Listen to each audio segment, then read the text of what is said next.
Bunting is a perfect example of holiday-specific decor that is quick and easy to make. Great holiday decor doesn't need to be complicated, over the top, or take a very long time to make it look good. I'm going to cover 10 very easy Cricut projects that you can make that won't take a very long time, that'll look super fun or super gory, whatever the type of look is that you're going for.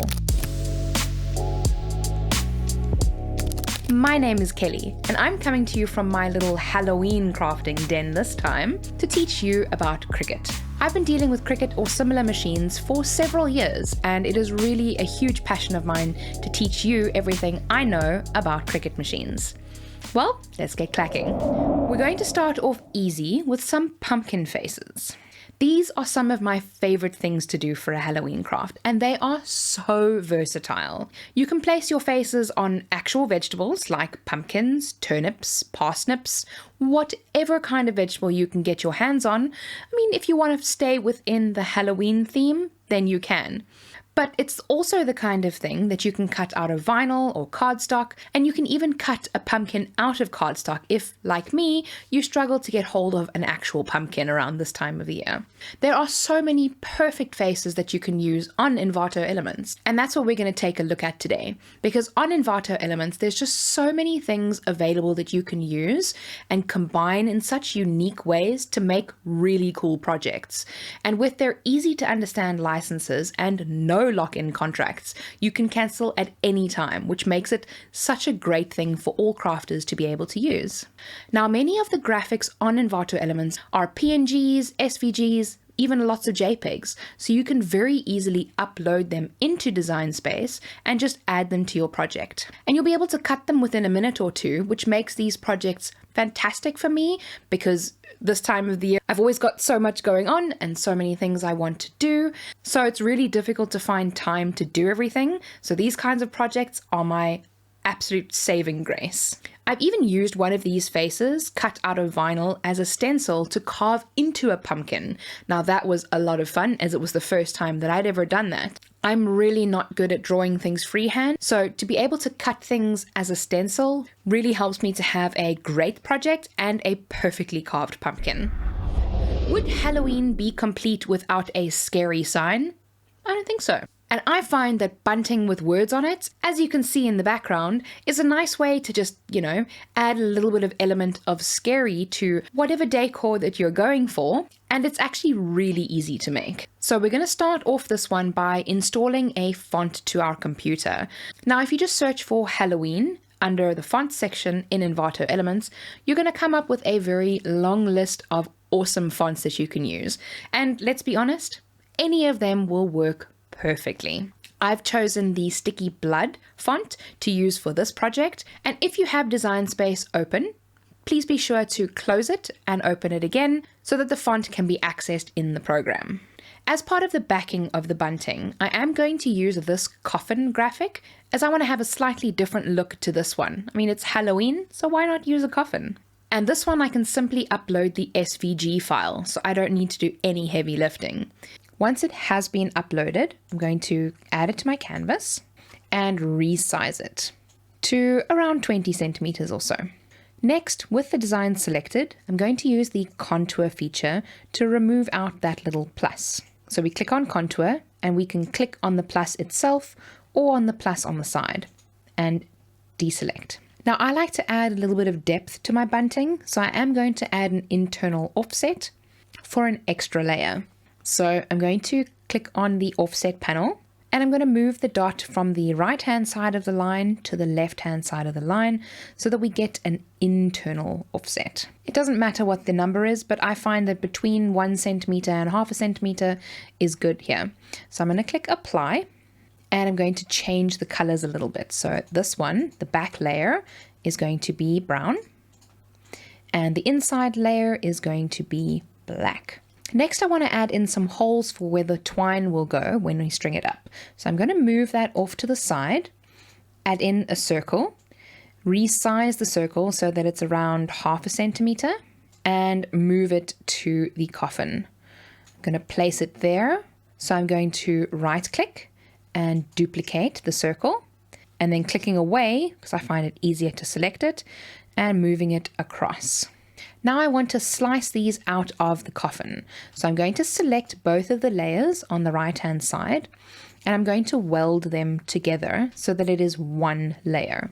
Next, I'm going to duplicate that layer so that we can replicate the same on the offset layer as well.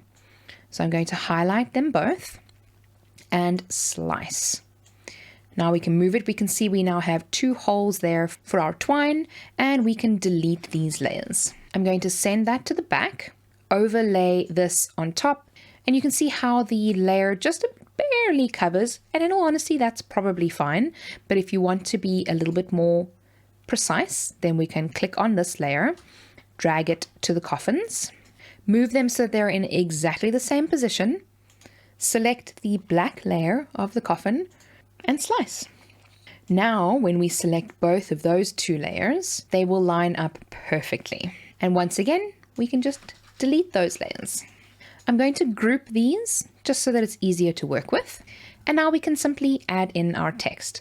So I'm going to the text feature, and I'm going to change the font to a system font, and I'm going to search for the font that we installed. And we're going to type in the word that we want to use. Let's use Be Afraid.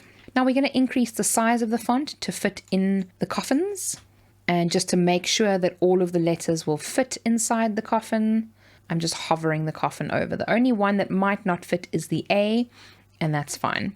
So now what we can do is we can click on the advanced and ungroup to letters so that each of these letters are separate from each other, so we don't have to worry about cutting it on a large piece of paper. Now we just need to duplicate the coffin to be the same number of coffins as there are letters. And I'm going to change the letters to a nice red because that's what I'm going to cut it out of. And now we can simply cut up our project, stick it all together, and hang it up. That's what I love about this kind of project, is it's really quick and really easy. Let me know in the comments what you think about this project. Bats and ghosts are never far away from the word Halloween, as you can see in my background. I love using them. And every Halloween, I like to cut out various forms of bats and ghosts and use them in different ways, mostly in bunting. Now, bunting, in similar terms of what we're talking about before, you can have them all strung up on a string, or you can have them hanging loose from various different places. I like to use various different styles of bats and ghosts. Some that look like they're flying, some bats that look like they're hanging upside down sleeping, and you can stick them on the walls as well if you like, as well as have them hanging from somewhere so that unsuspecting trick-or-treaters can walk into them. And of course, they're super easy to cut with your Cricut. All you need to do is upload them into Design Space, add them to your canvas, and cut them on your cutting mat. So it's the kind of project that you can do 5 minutes before your trick-or-treaters arrive, and nobody's gonna know anything. They're not gonna know. Next up, we have candy jars. Now, we're all buying candy for Halloween anyway, so why not make a cute candy jar or 2 for ourselves to enjoy? Of course, we can just take any of these awesome graphics, cut them out of vinyl, and just stick them onto the jar. But there are also many Halloween-style illustrations that we can use. And that's really cool because we can use the print then cut feature to print out a label for our jar and use that instead. And when we're done, we can fill the jar up with candy and snack on it while we're preparing our decorations. Candle silhouettes to light up any dingy little corner. This is quite a fun one, and you need to do a little bit of jiggling in Design Space. But all you need to do is add a rectangle to your canvas, add in whatever kind of images you're wanting to add. So if you want to have a nice haunted house with a dead tree on the side, you can then have some spiders hanging from the tree, maybe some ghosts and some tombstones. And if you add another rectangle to the top, you can then use that as a wrap around a candle. So these are great to use with your LED candles, or even if you have a candle in a jar. Either a tea light candle or, again, the little LED candles to be a little bit fire safe. I find this also looks really nice if you put a very thin piece of yellowy or orangey paper behind it so that it gives it that orange candle look. Now, of course, you do need to treat this like a stencil, and any floating bits or any loose bits that aren't connected to the main design won't stay in place. So you're going to need to make sure to connect everything to each other by using the weld feature, especially if you're going to be cutting this out of cardstock. And I would also suggest making sure that the top rectangle and the bottom rectangle are connected to each other through the tree or through the house or something like that, just to make sure that the design is a little bit more sturdy, like this one that you see on the screen. And what comes with every Halloween but trick-or-treaters? And what do we need to give to the trick-or-treaters? Trick-or-treat bags. I found so many seamless patterns that look absolutely divine. I'm sure you can use these in many different ways, but 2 ways that you can use them are to, number 1, print it out using just a normal printing program and tile the paper and cut a box template out of that, or you can upload it as a pattern into Cricut Design Space. You can load your box template onto your canvas and apply the seamless pattern into your actual box template. So this would mean that you would need to use the print then cut feature. So the first option is definitely the way that I would suggest doing it, as not only can you get a much bigger box, but you also don't have to worry about the hassle of print then cut. Now moving on to a little bit more of a gory craft. They have some really cool graphics that are splatters, essentially. And if you cut that out of red removable vinyl, I'm sure you can see where I'm going with this, it actually becomes like blood spatter.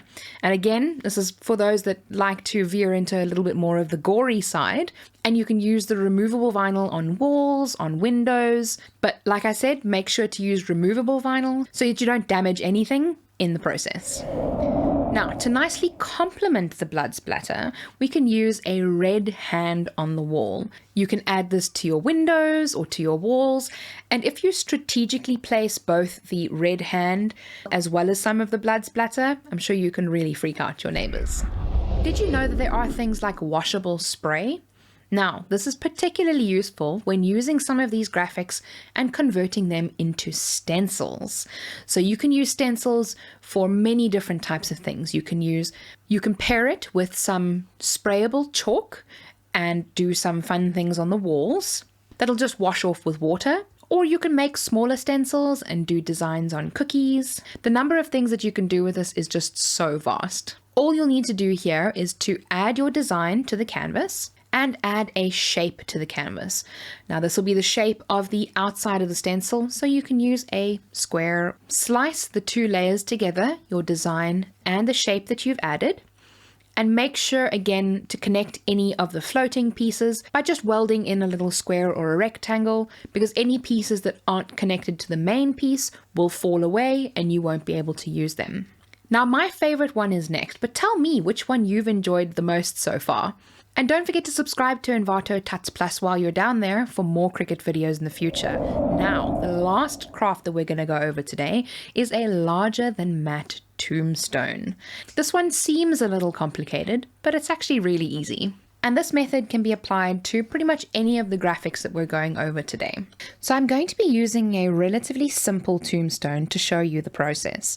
So I'm going to be choosing this one and starting by uploading it to Cricut Design Space. And duplicate the design a few times. I need to add in a shape, make that shape 29.2 centimeters, because that's the size of our cutting mat.